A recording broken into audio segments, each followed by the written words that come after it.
तरी युती होते असं बघा, नाही. आम्ही उदय सामंतकडे काय भविष्य विचारलेलं नाही.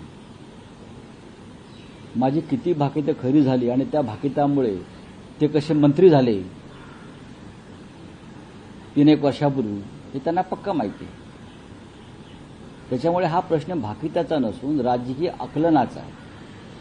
मेंदे गटात जे लोक गेले ते बालबुद्धीचे लोक आहेत. जशी हिंदीची सक्ती होते तशी त्यांच्यावर पक्ष सोडण्याची सक्ती मोदी आणि शहांनी केली आणि त्या सक्तीविरुद्ध ते स्वाभिमानानं उभे राहिले नाही. आम्ही हिंदी विरोधात स्वाभिमानानं उभे राहिलो.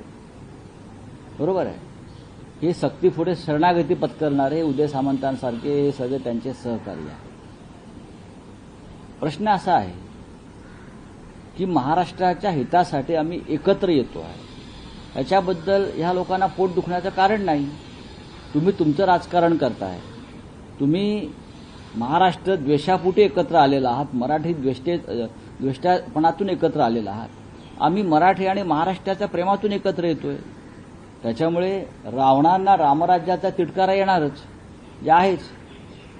उदय सामंतांनी कमीत कमी बोलावं, त्यात त्यांचं हित आहे. हा डांबराचा व्यवहार नाहीये, हा मराठी भाषेचा व्यवहार.